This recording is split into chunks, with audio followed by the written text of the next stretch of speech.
देखते हैं हम लोग तुम्हारे एचसीवी का क्वेश्चन नंबर 24 है। आज वैसे ऑफलाइन में भी है ना, ये क्वेश्चन पूछा गया था। ठीक है, क्वेश्चन ये कहता है regular polygon of n sides is formed by bending a wire of total length 2 pi r. मान लो हम लोग के पास एक वायर है, इसका टोटल लेंथ 2 पाई आर है, लेकिन हम लोग इससे बेंड करके एन साइड्स का स्मॉल एन साइड्स का एक पॉलीगॉन बना दिए। तो कोई बताओ तो एक साइड का एज लेंथ क्या 2 पाई आर बाई एन होगा? क्वेश्चन ये कहता है which carries a current I, find the magnetic field be at the centre of the polygon. अब देखो, पॉलीगॉन का नाम नहीं है हम लोग को पता। अगर पॉलीगॉन का नाम पता नहीं है तो हम यहाँ ना स्क्वायर बना सकते हैं ना हेक्सागोन बना सकते, कुछ बना नहीं सकते। तो अभी हम आपके सामने बस एक जनरल फिगर ड्रॉ करते हैं। मान लीजिएगा ये कोई एक पॉलीगॉन होगा जिसका एक एज हम बस आपको दिखा रहे हैं। ठीक है, पहले इसके बनाने के पहले हम आपसे कुछ पूछना चाहते हैं। क्या आप लोग को याद है कि अगर कोई पॉइंट मेरे इस वायर के परपेंडिकुलर बाइसेक्टर पे सिचुएटेड है, दोनों एंगल अगर फाई बनता है तो इस पॉइंट का बी फील्ड का इक्वेशन कितना होता है? क्या आपको याद है? 2i sin phi by d। सही है? Yes sir. Mu naught by 4 pi 2i sin phi by d। अब देखो, यस सर। मान लो इस पॉलीगॉन में एक करंट I फ्लो कर रहा है। हम लोग पूरा ध्यान इस एक एज के ऊपर लगाएंगे। यहाँ कहीं सेंटर होगा, तो सेंटर से इसका दोनों एज और ये रहा परपेंडिकुलर। अब जरा सोचो, पूरा का पूरा एन साइड्स को तुम जब मिला लोगे, पूरा का पूरा एन साइड्स को अगर तुम मिला लोगे तो क्या टोटल एंगल 2 पाई होता? Yes sir. तो एक साइड जो एंगल बनाएगा, क्या वो एक साइड का एंगल 2 पाई बाई एन होगा? अब उसमें भी अगर आधा आधा करके दो एंगल लोगे तो पाई बाई एन और पाई बाई एन होगा। Yes sir. ठीक। Yes sir. अब इसको हम लोग परपेंडिकुलर डिस्टेंस डी कहते हैं। जो यहाँ पे तुमको ये परपेंडिकुलर डिस्टेंस डी दिखाई दे रहा है ना, वो डी यहाँ है। और हमारे एक एज का एज लेंथ है 2 पाई आर बाई एन, तो हाफ वाला लेंथ है पाई आर बाई एन। बोलो सही जा रहे हैं? ठीक है। कंसेप्ट ये कहता है कि हम एक एज का बीफील्ड निकालना चाहते हैं। जब आप इस एक एज का बीफील्ड निकालें, बीफील्ड ऑफ वन साइड, तो बिकॉज ये परपेंडिकुलर बाइसेक्टर का कॉन्सेप्ट है, तो mu naught by 4 pi 2i sin phi by d। क्या आप लोग फिगर को ध्यान से देखिए, क्या आपको पता चल रहा है फाई के जगह पे पाई बाई एन होगा? हाँ सर। अब अपना ध्यान लगाओ डी निकालने पे। डी निकालने के लिए आप इस ट्रायंगल को यूज करें। जब आप इस ट्रायंगल को यूज कीजिएगा तो tan pi by n is equals to perpendicular which is pi r by n divided by d होगा। Yes sir. तो क्या हम लोग d के जगह पे pi r by n divided by tan pi by n लिख सकते हैं? हाँ सर। बस वैल्यू यहाँ पुट करो, then it comes to be mu naught by 4 pi 2i sin phi की जगह पाई बाई n और d के जगह पे pi r by n times of tan pi by n, pi r by n times of tan pi by n। This is the B field of one side. Now think, बताना जरा, जो side दिखाई दे रहा है ये वाला साइड, इसका बीफील्ड इस पॉइंट पे बोर्ड के अंदर है या बाहर? इसका सर बाहर में। बाहर। इसका बताओ, इसका बताओ बाहर है या अंदर? सर बाहर है। इसका भी बाहर आ रहा है? Yes sir. X y z जितना होगा क्या सभी का बीफील्ड बाहर होगा? सबका बाहर आएगा। सबका अगर बाहर आएगा तो जब आप टोटल बीफील्ड बोलिएगा तो जो बीफील्ड आप एक साइड का निकाले उसको n से मल्टीप्लाई कर दीजिए। Yes sir. तो आपके एक साइड का बीफील्ड कितना आया? Mu naught by 4 pi 2i sin pi by n, नीचे वाला टर्म था पाई r by n times of tan pi by n multiplied with n। थोड़ा ये नीचे वाला टर्म ऊपर ले जाके मल्टीप्लाई कर लेते, देखते क्या आता है। Mu naught by 4 pi 2i sign pi by n tan pi by n और n मिलके n स्क्वायर और नीचे देखो पाई आर बचा। तो ये हमारा टोटल बी फील्ड है सेंटर पे जो गिवन सिचुएशन था उस केस में। चलो जी जरा एक बार आंसर मिला लो। देखो तो अपना बुक में आंसर देखो जरा, अपने बुक में आंसर देखो जरा फटाफट। Yes sir. सेम है ना? Yes sir. ठीक। अब क्वेश्चन का अगला हिस्सा पढ़ रहे हैं। क्वेश्चन ये लिखा है by letting n tends to infinity, अगर आप n को इनफाइनाइट कर देते हैं। अच्छा, हम n को इन्फिनिटी देख के मेरे दिमाग में ख्याल आया, आपको पता है सर्कल भी एक पॉलीगॉन है। हाँ सर, इंफिनिटी को सबसे बन जाएगा। जब क्वेश्चन ये कहे कि n टेंड्स टू 3, n का वैल्यू 3 करो तो इसका मतलब वो ट्रायंगल का बात कर रहा है। अगर n का वैल्यू 4 करो तो स्क्वायर का बात कर रहा है, n का वैल्यू 6 करो तो हेक्सागोन का बात कर रहा है, और अगर n टेंड्स टू इंफिनिटी है इसका मतलब वो सर्कल का बात कर रहा है। बोलो सही है? Yes sir. तो क्वेश्चन ये कहता है कि by letting n tends to infinity deduce the expression for the magnetic field at the center of circular current। मतलब इसी फॉर्मूला से हम लोगों को magnetic field induction find out करना है किसी सर्कल के सेंटर पे, सर्कल के सेंटर पे। अब वैसे ऐसे बिना फॉर्मूला के बता दीजिए तो सर्कल के सेंटर पे फील्ड कितना होता है? Mu naught I by 2r sir. Very good, mu not I by 2r। ये सर्कल के सेंटर पे विफिल्ड होता है mu not I by 2r। लेकिन कैसे आता है, चलो यहां से बना के दिखाते हैं। एक डेरिवेशन तो आप पहले से कर रखे हैं। जब आप b tends to n tends to infinity करेंगे तो आपको पता चल रहा है कि pi by n tends to 0 होगा। Yes sir. तो बताओ तो जरा sine pi by n tends to क्या होगा? क्या ये पाई बाई n होगा? लिमिट याद है आप लोग को? हाँ सर। अगर थीटा काफी स्मॉल हो, अगर थीटा काफी स्मॉल हो तो साइन थीटा थीटा होता है और टैन थीटा भी थीटा होता है। बोलो सही है? Yes sir. अब देखो जो हमारा टोटल अभी तक बी फील्ड आया है वो आया है mu naught by 4 pi 2i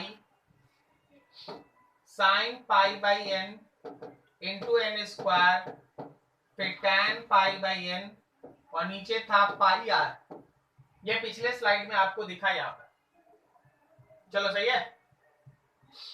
yes sir. अब आप देखो जहां साइन पाई बाई n है उसको भी हम पाई बाई n लिखेंगे, जहां tan पाई बाई n उसको भी हम लोग पाई बाई n लिखेंगे।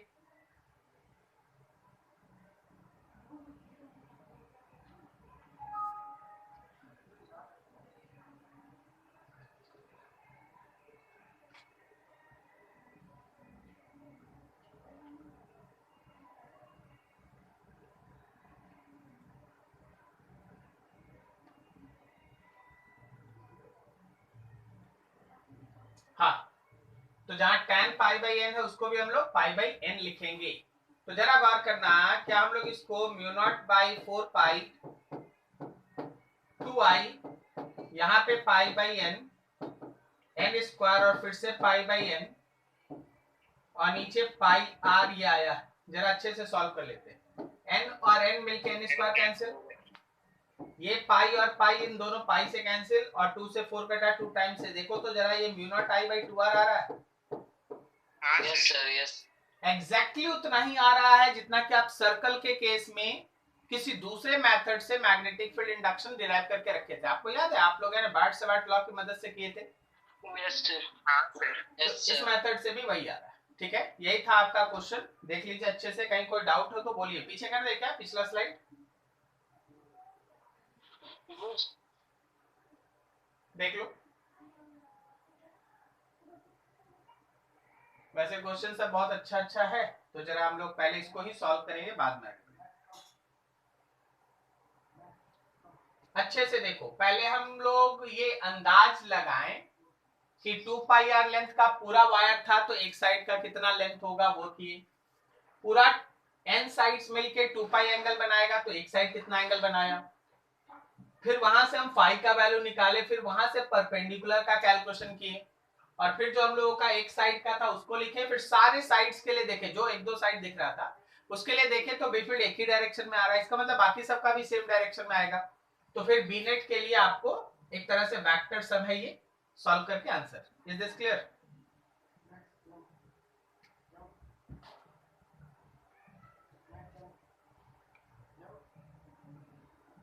आवाज आ रही है? हाँ सर। सर चलो आगे बढ़े।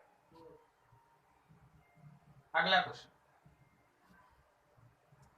अगला क्वेश्चन है a long wire carries a current I is bent to form a plane angle alpha. Find the magnetic field B at a point on the bisector of this angle situated at a distance x from the vertex. 22.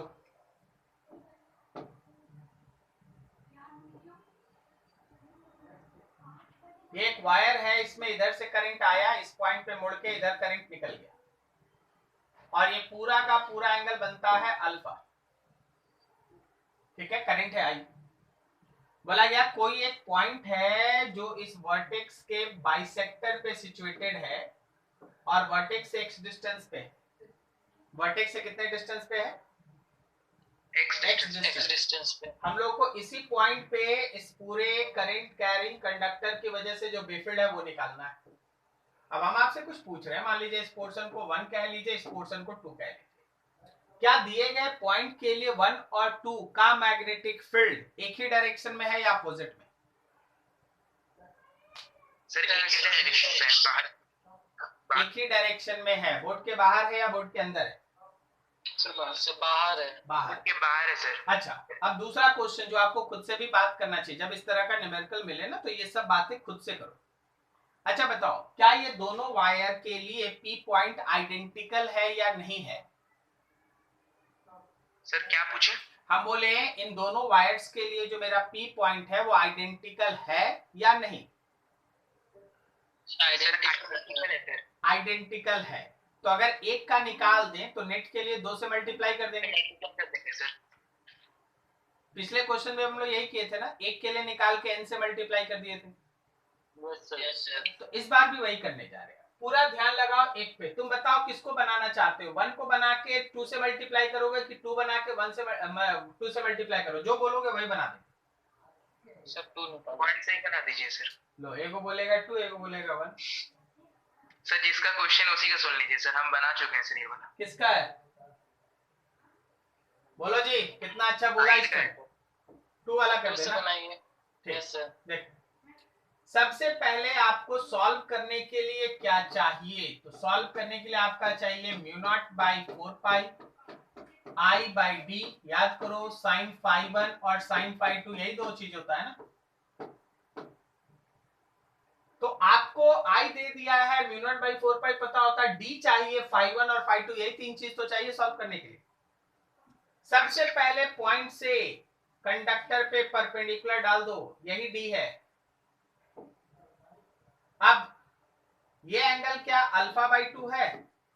Yes sir. Yes sir. तो जिसको आप phi 1 कहते हैं, जिसको आप phi 1 कहते हैं, क्या वो pi by 2 minus alpha by 2 होगा?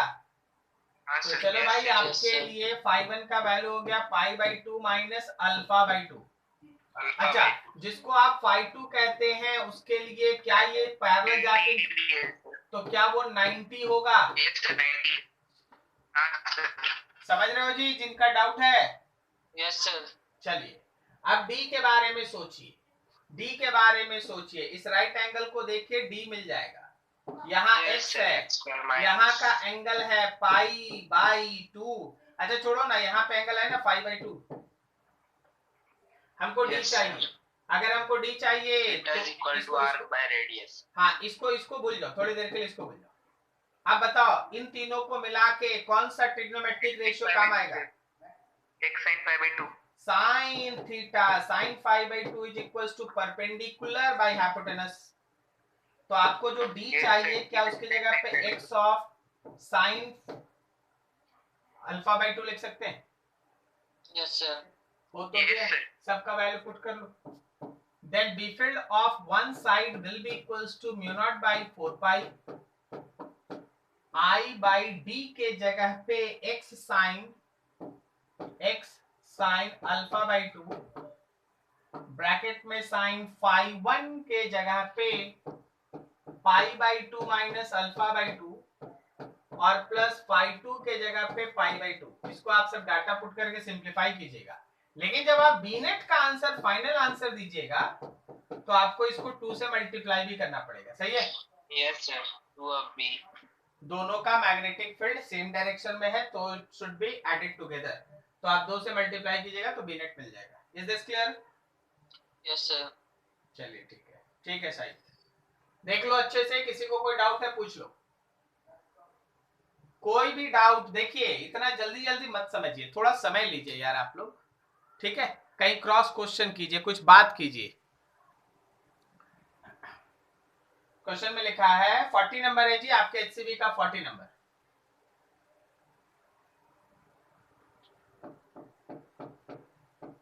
लग रहा है तुम लोग क्वेश्चन बना रहा है। This is very beautiful way of study physics. बिना क्वेश्चन के फिजिक्स कैसे?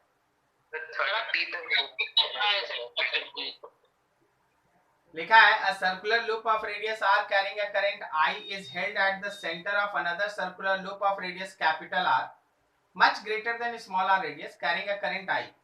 The plane of the smaller loop makes an angle 30 with that of the larger loop. If the smaller loop is held fixed on its position by applying a single force at that point of period, what would be the minimum? ये actually torque का question है अंकुर, इसलिए तुमसे नहीं बना है। Torque का आपको अलग से पढ़ाया जाएगा जब हम कंडक्टर का एक कंडक्टर के ऊपर मैग्नेटिक फील्ड में लगने वाला फोर्स बता देंगे, वैल्यू होता BIL, तो हम आपको टॉर्क बताएंगे। और फिर टॉर्क का फॉर्मूला होता BINA cos अल्फा। और जब ये टॉर्क का फॉर्मूला आ जाएगा तब ये न्यूमेरिकल बनेगा। ओके, इसमें टॉर्क इन्वॉल्व। यस ठीक है सर। और आगे और कुछ किसी का?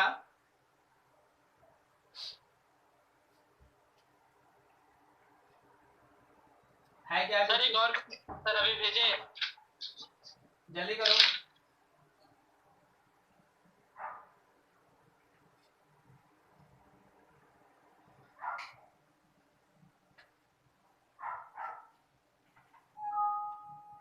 जल्दी करो।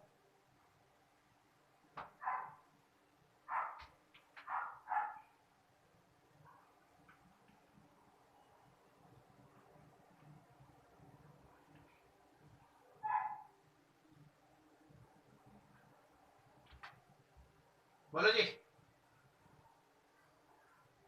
बस भेज रहे थे।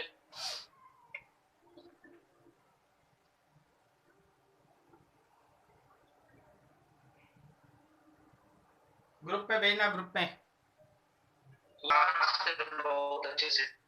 चलिए, तो नेक्स्ट इसके बाद हम लोगों को आगे का डिस्कशन है ना, वो एक इंपॉर्टेंट सेक्शन है जो तुमको ये बताता है कि अगर आप किसी मैग्नेटिक फील्ड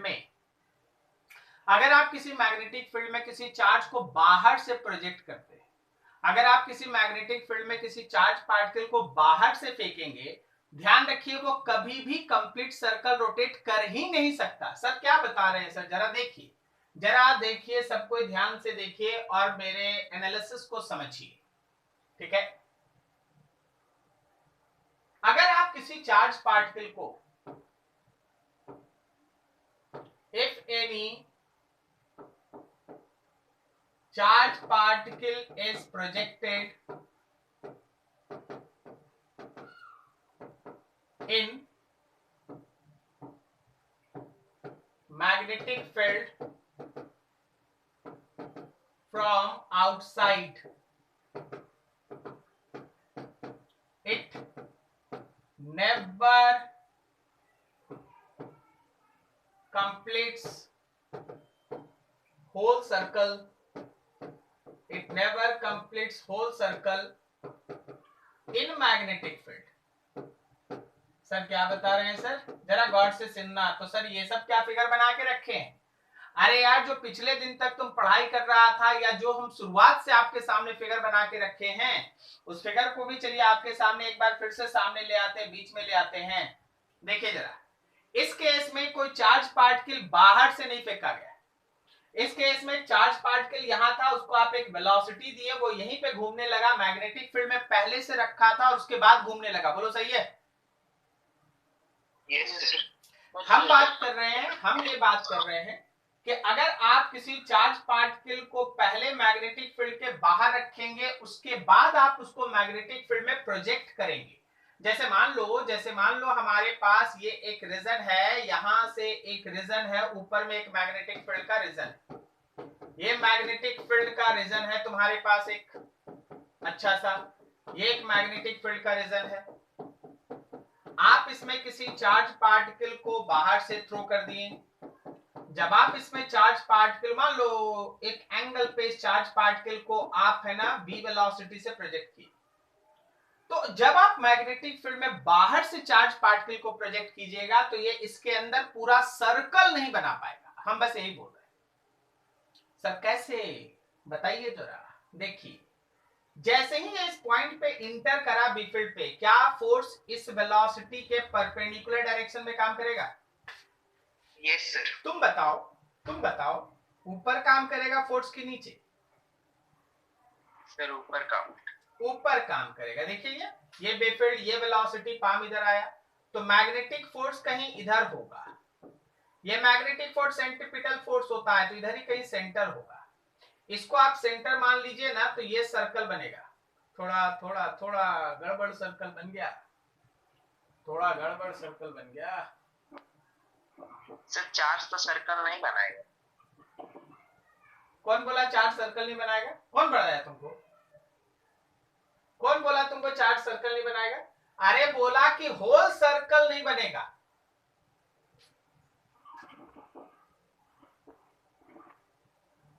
सुना?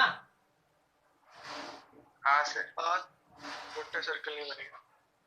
तो यहां से ये चार्ज पार्टिकल सर्कल में घूमता हुआ यहां तक आएगा, और यहां जब देखो, अगर बी फील्ड नीचे भी रहता ना तो ये कंप्लीट कर लेता, लेकिन बी फील्ड तो यहां खत्म हो गया। जैसे ही खत्म हो गया, ये टेंजेंशियली सेम स्पीड से बाहर आ जाएगा, सेम स्पीड से ये बाहर आ जाएगा। ठीक है, इवन निकलते समय भी इसके फोर्स का डायरेक्शन उसी सेंटर की तरफ होगा, निकलते समय भी इसके फोर्स का डायरेक्शन उसी सेंटर की तरफ होगा।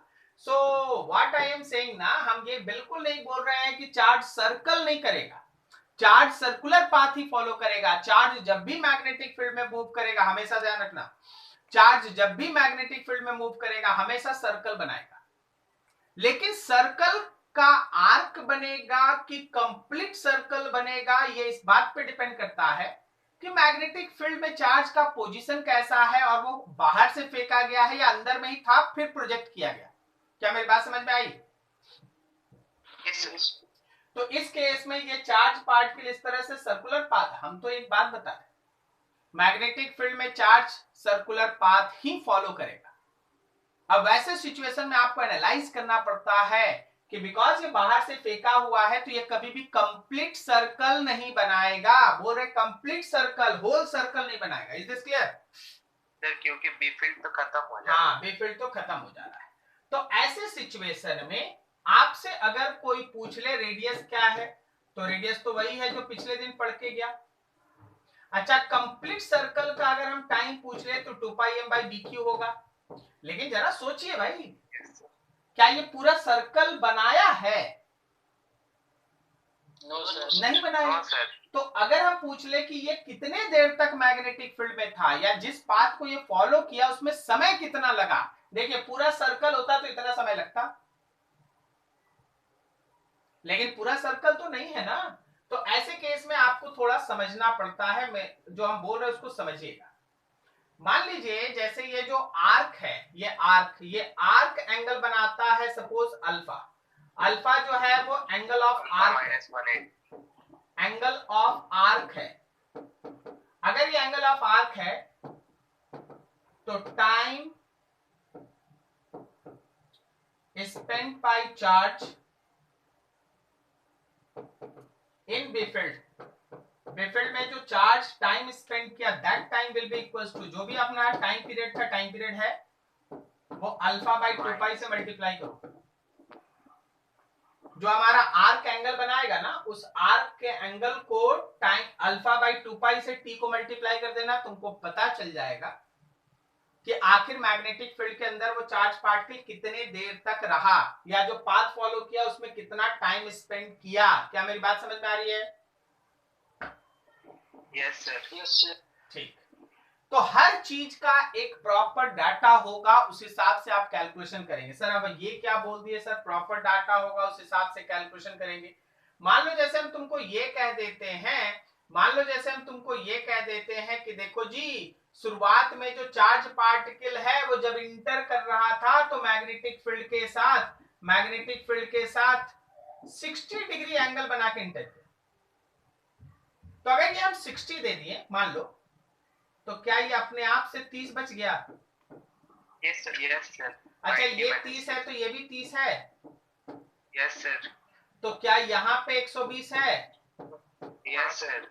तो क्या यहाँ पे 240 है? Yes yes sir. तो यहाँ 240 बाई 360 पुट करेंगे तो टी मिलेगा। Yes sir. तो जैसा डाटा उस हिसाब से कैलकुलेशन। बट मेरा काम होता है एक जनरल कॉन्सेप्ट आपके दिमाग में डालना। आर्क जो भी एंगल बनाएगा, जो सर्कुलर आर्क है वो जो भी एंगल बनाएगा, उतना divided by 2 pi into T, capital T is the time spend by charge inside magnetic field. Is this clear? Yes sir. चलो एक और फिगर पे हम लोग इस पे अच्छे से काम करते हैं। मान लीजिए जैसे आपके सामने एक और एग्जांपल हम ऐसे दे दें,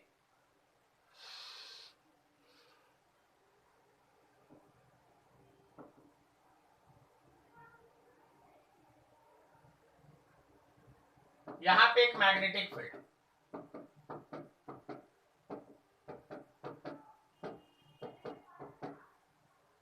इधर से एक चार्ज पार्टिकल एंटर किया, ये एंगल है थीटा, बी है चार्ज है -q। बताओ तो क्या ऐसा पाथ फॉलो करेगा? वो पाथ फॉलो करके किधर निकलने वाला है तुम बताओ?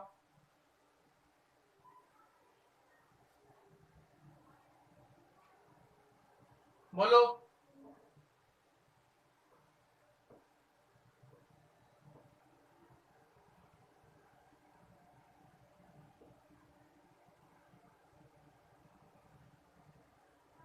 बोलो इस पे फोर्स किधर लग रहा है? चार्ज पे जैसे ही इंटर करेगा फोर्स किधर लगेगा? किधर? सर ऊपर साइड वाले में। ऊपर लगेगा ना। अरे यार चार्ज नेगेटिव है, नीचे ना लगेगा। अच्छा नेगेटिव है तो इधर होगा सेंटर। सेंटर भी उधर। हाँ, इसी को सेंटर बना के तुमको सर्कल घुमाना होगा। Is this clear?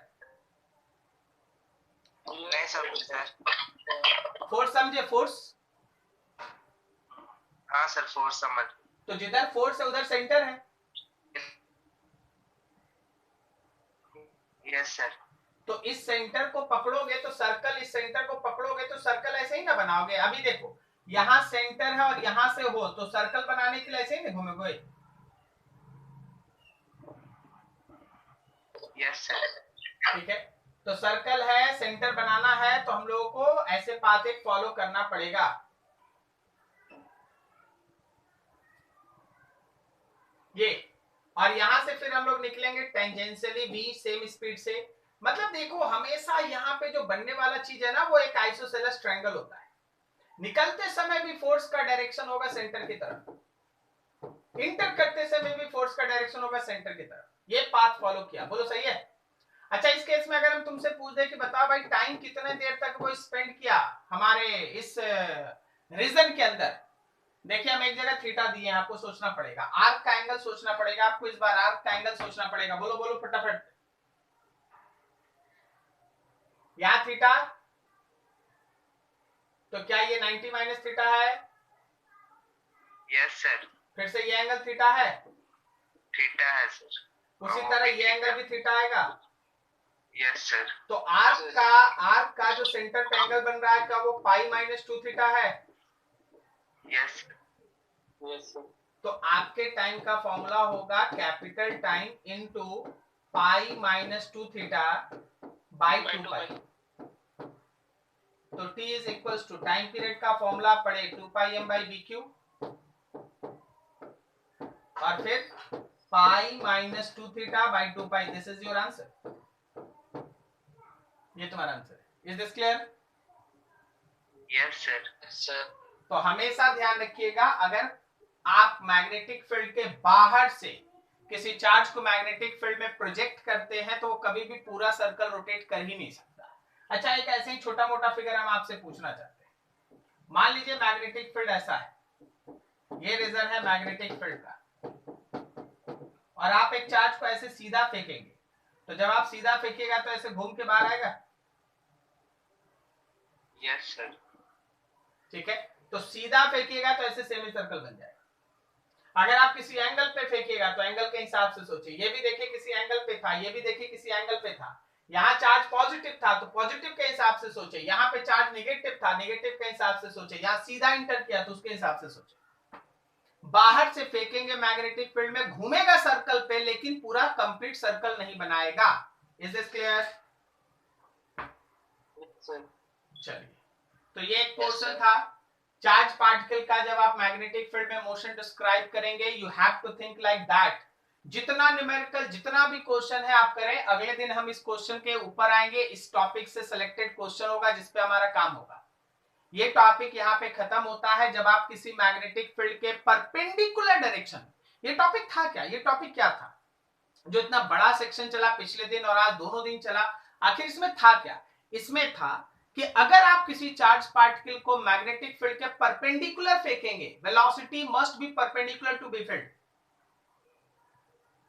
तो charge particle show circular motion, charge particle show circular motion. Is this clear? Yes, sir. Charge particle shows Yes, sir. circular motion. See that heading. Velocity is perpendicular to b field. Is this clear? आप जो भी पढ़े पिछले दिन और आज तक, अभी तक जो भी गए आप, उन सब में एक चीज ध्यान रखिएगा कि वेलोसिटी जो है वो दिए गए बी फील्ड के ऊपर परपेंडिकुलर है। लेकिन क्या होगा अगर वेलोसिटी हमारे दिए गए बी फील्ड पे परपेंडिकुलर नहीं है? क्या होगा अगर हमारा दिया गया वेलोसिटी बी फील्ड पे परपेंडिकुलर नहीं है? Is this clear? First day के क्लास में आपको ये फिगर से हम स्टार्ट किए थे पढ़ाना। आज देखिए क्या हो रहा है, जरा समझिएगा मेरी बातों को। मान लीजिए आपके पास एक बी फील्ड है और आपके पास जो चार्ज पार्टिकल है उसको इस डायरेक्शन में एक वेलोसिटी से फेंका गया। तो हमारी इस वेलोसिटी का दो कंपोनेंट हो जाता है, एक v पैरेलल, मान लो एंगल थीटा है, और एक हो जाता है v परपेंडिकुलर। ठीक है ना? एक ऐसा बी फील्ड, एक ऐसा वेलोसिटी होगा जो दिए गए बी फील्ड के साथ पैरेलल कंपोनेंट की तरह काम करेगा, और एक कंपोनेंट हमारे बी फील्ड के ऊपर परपेंडिकुलर की तरह काम करेगा। आपको याद है क्या कि मैग्नेटिक फोर्स जो हम लोग पढ़ रहे थे B Q B sine theta, उसमें भी साइन थीटा था, याद आया?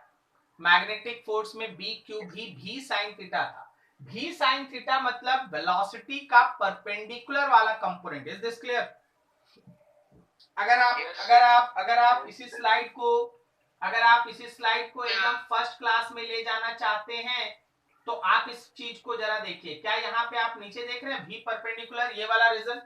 हाँ सर। मतलब ये जो मैग्नेटिक फोर्स लगता है ना, वो वेलोसिटी के परपेंडिकुलर कंपोनेंट के ऊपर डिपेंड करता है, पैरेलल पे नहीं।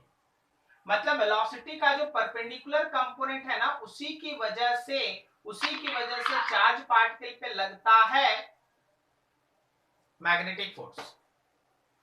वेलोसिटी के परपेंडिकुलर कंपोनेंट की वजह से चार्ज पार्टिकल पे लगता है मैग्नेटिक फोर्स, और उसी फोर्स की वजह से चार्ज पार्टिकल घूमता है सर्कुलर पाथ पे। तो पूरा लाइन ये कहता है कि जब आप किसी चार्ज को किसी मैग्नेटिक फील्ड में v वेलोसिटी से प्रोजेक्ट करते हैं तो वेलोसिटी का दो कंपोनेंट हो सकता है। एक वेलोसिटी का v पैरेलल जो बी फील्ड के साथ पैरेलल कंपोनेंट है, और दूसरा वेलोसिटी का परपेंडिकुलर कंपोनेंट जो बी फील्ड के ऊपर परपेंडिकुलर की तरह काम करता है।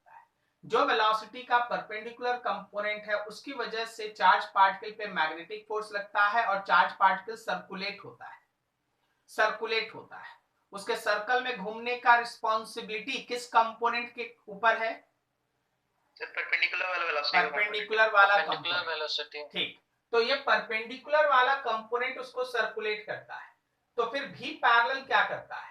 भी पैरेलल उसके सर्कल के सेंटर को आगे बढ़ाता है। जिधर भी पैरेलल होगा उधर सर्कल का सेंटर बढ़ेगा। बोलो सही जा रहे हैं? सर क्या बोले नहीं समझे सर।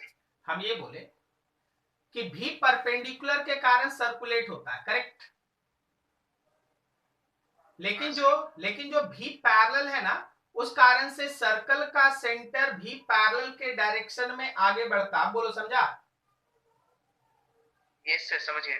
सर्कुलेट करता है भी परपेंडिकुलर के कारण, लेकिन भी पैरेलल के कारण उस सर्कल का सेंटर आगे बढ़ता है। और इसको हम लोग, आप स्प्रिंग देखें, स्प्रिंग Yes, yes.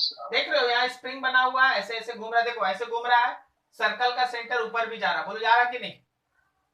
Yes. तो ऊपर जाने का काम, सर्कल के सेंटर को शिफ्ट कराने का काम भी पैरेलल का है, और सर्कल पाथ में घुमाने का काम भी परपेंडिकुलर का है। क्या दोनों का रोल समझा? Yes sir. तो जब भी आप इस तरह से सर्कुलर पाथ पे चार्ज पार्टिकल को फेंकते हैं, तो ड्यू टू भी perpendicular charge particle shows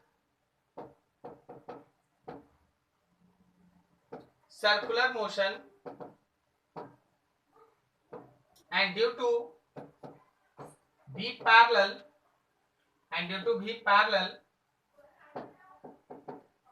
circle नहीं, center of the circle,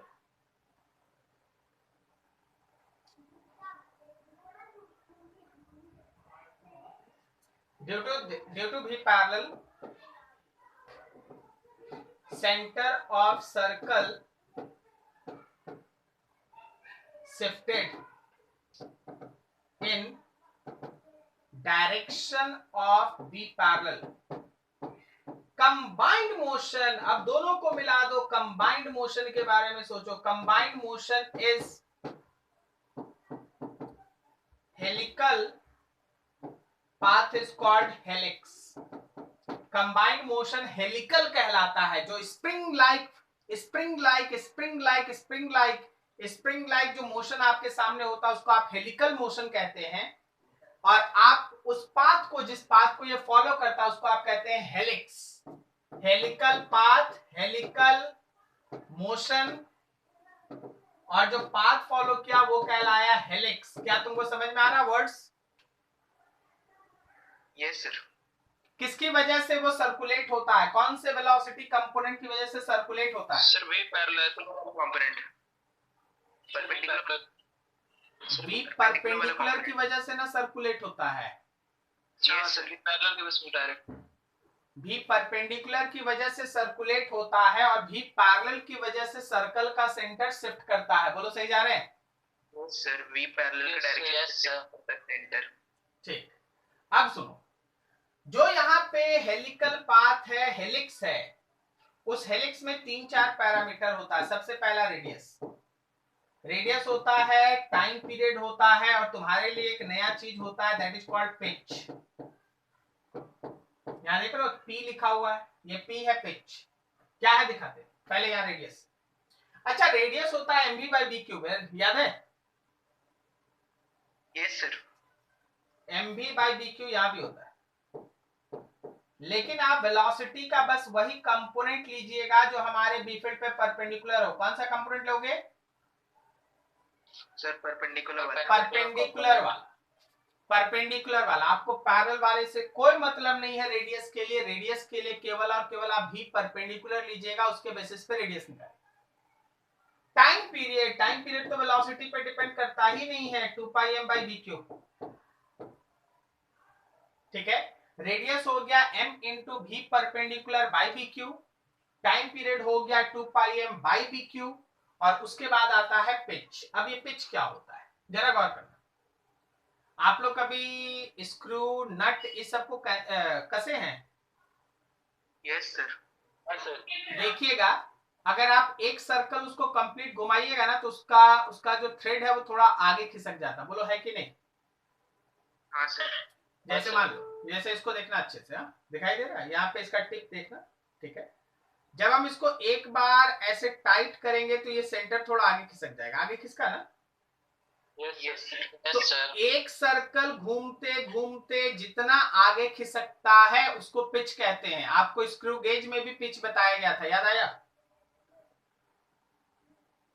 सुनिए हाँ सर। सुनिए, इस सर्कल का सेंटर यहां है और एक कंप्लीट सर्कल करते करते सेंटर यहां से यहां शिफ्ट कर गया। तो ये जो लीनियर डिस्टेंस हमारे सर्कल का सेंटर, ये जो लीनियर डिस्टेंस हमारे सर्कल का सेंटर कवर करता है during one full rotation, one complete cycle, उसको कहते हैं पिच।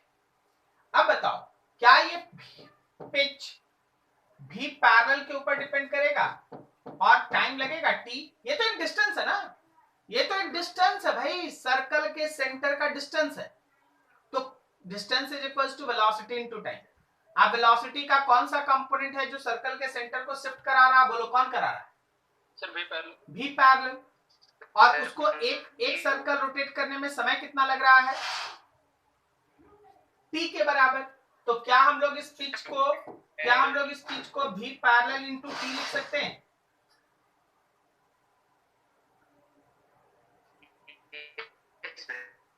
आवाज नहीं आई। Yes sir. याद रखिएगा पिच इज इक्वल्स टू भी पैरेलल इनटू टी। पिच का जो वैल्यू होगा वो भी पैरेलल वेलोसिटी के पैरेलल कंपोनेंट की वजह से सेंटर शिफ्ट करता है, और कोई भी दो कंसेक्यूटिव सेंटर के शिफ्टिंग के बीच का समय हमेशा एक सर्कल का लगा हुआ टाइम होता है, मतलब टी होता है। तो अगर आप पिच लिखिएगा तो पिच इज इक्वल्स टू भी पैरेलल इनटू टी। बोलो जी, किसी को डाउट? चलिए अब एक क्वेश्चन कर दीजिए तो हमें ना थोड़ा संतुष्ट हो जाए। मान लीजिए आपके पास एक चार्ज है, उसका वेलोसिटी है अल्फा आई कैप प्लस बीटा जे कैप, मूव्स अंडर बेफिल्ड क्या है? Gamma I cap plus delta J cap.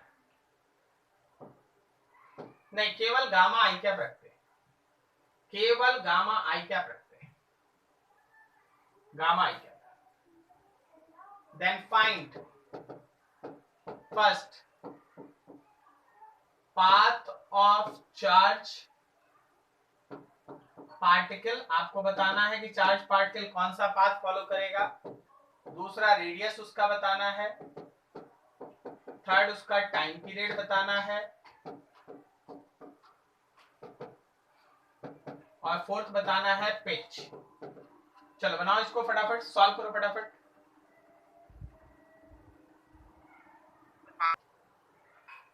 हाँ देखिए यहां ध्यान से, सबसे पहले जब आप यहाँ पे लिखेंगे ना तो आपको पाथ कैसा है, तो ये हेलिकल पाथ है या हेलिक्स है।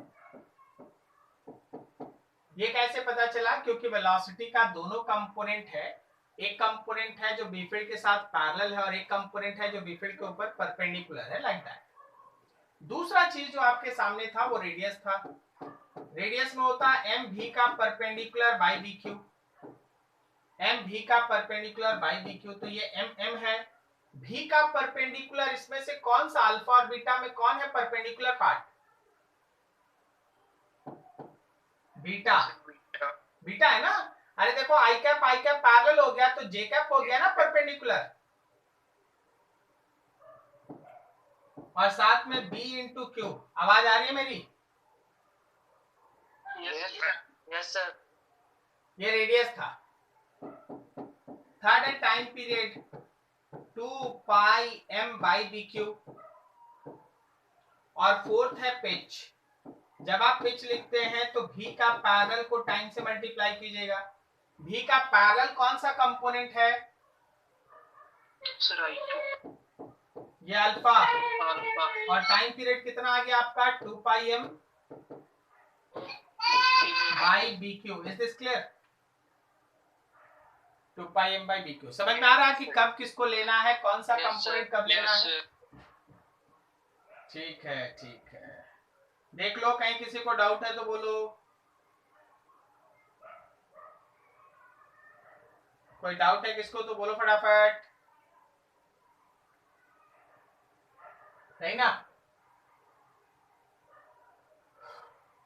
तो ये रहा तुम्हारे पास हेलिकल पाथ से रिलेटेड डिस्कशन। कहीं कोई दिक्कत नहीं ना? अगले टॉपिक में इंटर कर रहे हैं, बोलो ठीक है? Yes sir. Yes sir. Actually हम लोग देखने जा रहे हैं कि अगर आपके पास कोई एक कंडक्टर है जिसमें आप करंट मूव कराएंगे, करंट फ्लो कराएंगे, तो कोई भी ऐसा कंडक्टर जिसमें आपका करंट फ्लो करेगा ना, याद रखना करंट फ्लो करने का मतलब है चार्ज मोशन करेगा। अगर वहां पे चार्ज मोशन कर रहा है, मान लो जैसे हमारे पास ये कंडक्टर है, ये कंडक्टर है जिसमें पॉजिटिव चार्ज का फ्लो आपके राइट हैंड साइड में दिखाया गया, लेफ्ट से राइट की तरफ करंट फ्लो कर रहा है। तो अगर हमारा ये चार्ज पार्टिकल लेफ्ट से राइट की तरफ जाएगा विद सम ड्रिफ्ट वेलोसिटी, एक मैग्नेटिक फील्ड में आप इसको रख दिए हैं, मूव कर रहा है ड्रिफ्ट वेलोसिटी से, तो क्या एक चार्ज पार्टिकल पे फोर्स लगेगा? आवाज आ रही है मेरी? ये फोर्स क्या ऊपर लगेगा? ये देखो बी फील्ड, ये देखो थंब, फोर्स लगेगा ऊपर की तरफ लगेगा। ठीक है, फोर्स ऊपर लगेगा। अब ऐसे ही अगर इसमें बहुत सारा चार्ज पार्टिकल रहे और सब चार्ज पार्टिकल एक ही डायरेक्शन में जाए, सब चार्ज पार्टिकल एक ही तरफ जाए, तो क्या हर चार्ज पार्टिकल पे फोर्स ऊपर की तरफ लगेगा? तो अगर हम तुमसे ये कहें कि बताओ जी कंडक्टर पे नेट मैग्नेटिक फोर्स कितना लग रहा है, तो इंडिविजुअल चार्ज के ऊपर जो फोर्स लग रहा है उन सबको जोड़ दीजिए, तब ये कंडक्टर के ऊपर आप बोलेंगे ना कि एक नेट फोर्स ऊपर की तरफ लग रहा है। बोलो सही है?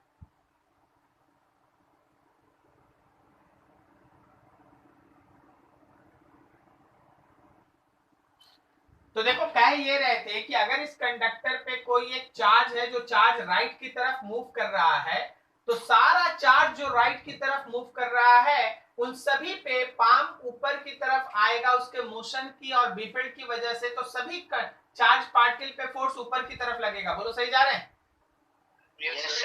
तो जब ये फोर्स ऊपर की तरफ लगेगा तो कंडक्टर पे जब हमको नेट फोर्स निकालना रहेगा, तो क्या हम बोल सकते हैं कि सारे फोर्सेस को ऐड कर दीजिए, ये कंडक्टर पे लगने वाला नेट फोर्स होगा?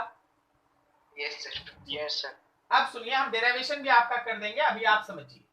अगर हमारे पास ये एक कंडक्टर है, इस कंडक्टर को आप किसी एक सेल से कनेक्ट कर दिए हैं, सेल की वजह से इसके अंदर एक करंट आई फ्लो कर रहा है, कंडक्टर का लेंथ है एल, और इसको आप किसी एक मैग्नेटिक फील्ड बी में रखे हैं, तो याद रखिए उसके ऊपर जो बी फील्ड के वजह से फोर्स एग्जिस्ट करता है, उसके ऊपर जो बी फील्ड की वजह से फोर्स एग्जिस्ट करता है, वो पर्टिकुलर फोर्स का वैल्यू होता है, that magnetic force will be equals to I times of L cross B, I times of L cross B, या आप इसी को लिखते हैं BIL sin theta, BIL sin theta. अब ये कैसे आया? जहां थीटा होता है इनके बीच का एंगल, ओके। अब ये कैसे आया, हम लोग इसी का डेरिवेशन करने जा रहे हैं। क्या मेरी बात समझ में आ रही है सबको? Yes sir. ठीक है, चलो देखो, derivation for force acting on current carrying conductor in magnetic field. मान लो हम लोगों के पास ये एक कंडक्टर है, जिस कंडक्टर का लेंथ L है, area of cross section A है,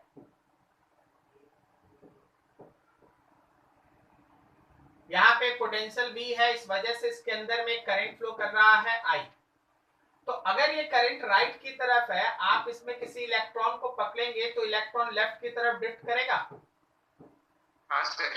मान लीजिए इस कंडक्टर को आप एक मैग्नेटिक फील्ड में रखे हैं B, when current I flows in conductor, when current I flows in conductor, then each electron of conductor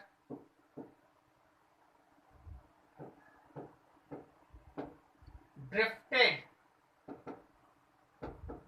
towards positive end of conductor, drifted towards positive end of conductor, वो positive end of conductor की तरफ drift किया। जब ये positive end of conductor की तरफ drift किया तो जो फोर्स लगा, फोर्स ऑन इलेक्ट्रॉन, क्या हम लोग फोर्स को लिख सकते हैं charge into velocity cross product B field? बोलो सही है? Yes sir. चार्ज के जगह पे माइनस ही लिखे। अच्छा माइनस ही क्यों लिखे? सर फोर्स जो रहेगा वो नीचे की तरफ रहेगा, ऑपोजिट डायरेक्शन। मतलब चार्ज आपका निगेटिव है ना, आप इलेक्ट्रॉन पे बात कर रहे हैं ना, हाँ सर। इसलिए माइनस ई। आगे है BD cross B, drift velocity into B field. ये एक इलेक्ट्रॉन पे था। If small n is number density of free electrons, then total number of electrons, अगर हम लोग total number of electrons लिखें तो क्या नंबर डेंसिटी इनटू वॉल्यूम लिखते हैं, एल? हाँ सर। ठीक है, अब सुनो ध्यान से। एक इलेक्ट्रॉन पे जिधर भी फोर्स लगेगा बाकी सारे इलेक्ट्रॉन पे फोर्स सेम डायरेक्शन में लगेगा। बोलो हाँ या ना? हाँ सर। तो अगर सारे इलेक्ट्रॉन्स, बिकॉज देखो सभी इलेक्ट्रॉन का चार्ज एक है, सभी ड्रिफ्ट उधर ही करेगा, बी फील्ड सबके लिए सेम है, तो सभी के लिए बोलोगे तो फोर्स अंदर ही लगेगा ना, बोर्ड के अंदर। हाँ सर। ठीक है, अंदर की बाहर? सर बाहर है सर। बाहर, क्योंकि चार्ज निगेटिव है, चार्ज निगेटिव है, पाम अंदर आ रहा है ना, तो फोर्स बाहर होगा। तो सारे के सारे चार्ज पे लगने वाले फोर्स का डायरेक्शन होगा बाहर। So all electron will experience same force. So net force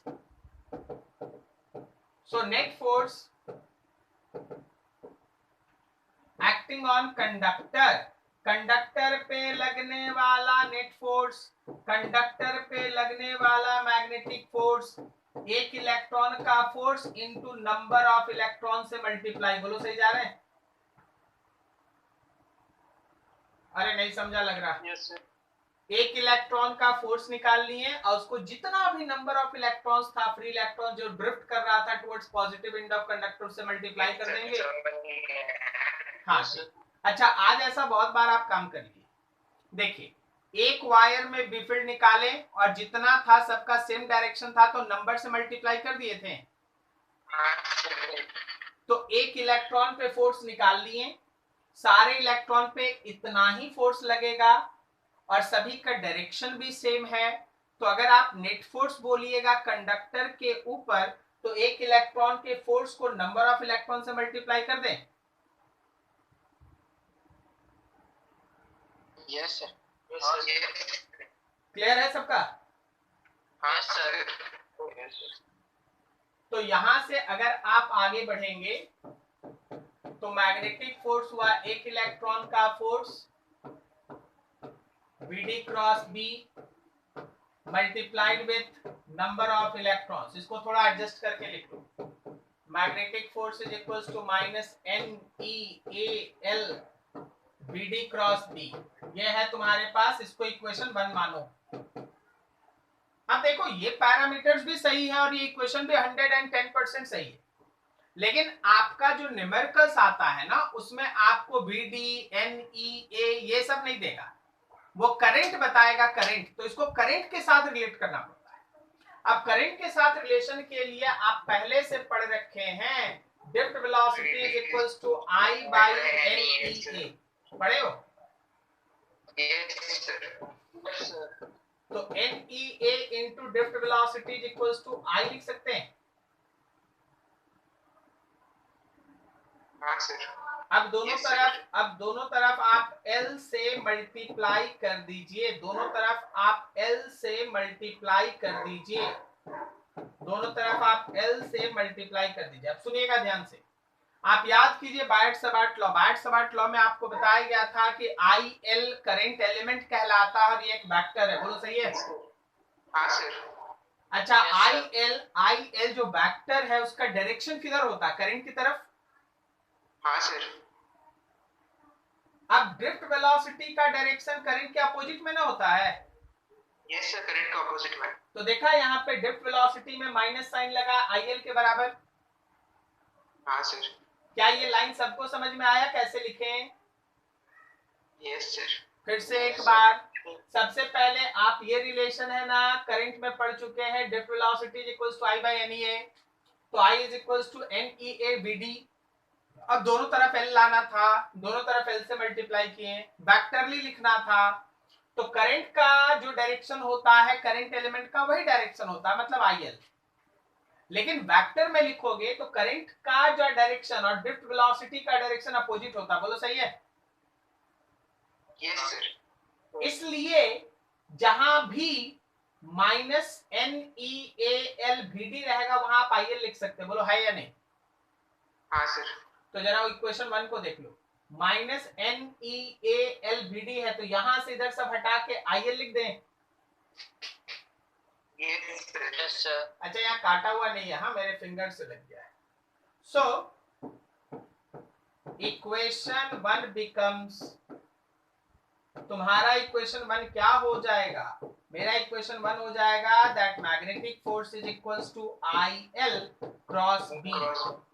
IL cross B। तो आप अपने दिमाग में ये याद रखें कि magnetic force acting on any current carrying conductor is IL cross B। IL cross B। अब देखो, अगर हमारा कंडक्टर ये है, इसमें I करंट राइट की तरफ फ्लो कर रहा है, लेंथ है L और मैग्नेटिक फील्ड ये है जो इस करंट के साथ थीटा एंगल बनाया, तो आप इसी मैग्नेटिक फोर्स का मैग्नीट्यूड लिख सकते हैं BIL sin theta. BIL sin theta. कहीं कोई डाउट यहां तक समझने में?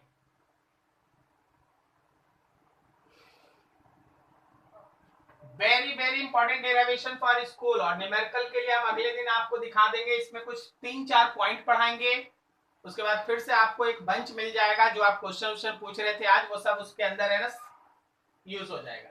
तो हमेशा ध्यान रखना, कोई भी करंट कैरिंग कंडक्टर को आप मैग्नेटिक फील्ड में रखते हैं तो उस पर एक फोर्स लगेगा और उस फोर्स का वैल्यू होगा BIL sin थीटा या BIL cross B, sorry IL cross B, IL cross B। ठीक है, कहीं कोई दिक्कत नहीं समझने में? यहाँ तक देख लो अच्छे से। सर हाँ बोलो ना। सर बोलो ना।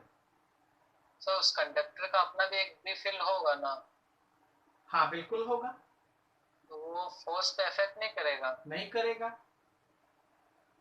इलेक्ट्रोस्टैटिक से तुम पढ़ते आया है, खुद का चार्ज अपने इलेक्ट्रिक फील्ड के कारण कोई फोर्स एक्सपीरियंस नहीं करता। Yes sir. उसी तरह खुद का करंट जो अपना बी फील्ड बनाता है उससे खुद पे फोर्स नहीं लगाता, दूसरे का बी फील्ड उस पे फोर्स लगाएगा। ठीक है? Yes sir. और कुछ किसी का? चलिए ठीक, नेक्स्ट स्टेज से आगे बढ़ेंगे। यहां तक नोट्स आपको थोड़ी देर के बाद मिल जाएगा। कंटिन्यू रहिए, पढ़ाई अच्छे से कीजिए, that is very very important because nothing is easy now. ठीक है, चलो नेक्स्ट स्टेज से आगे मिलते हैं। Thank you. Thank you sir. Thank you sir.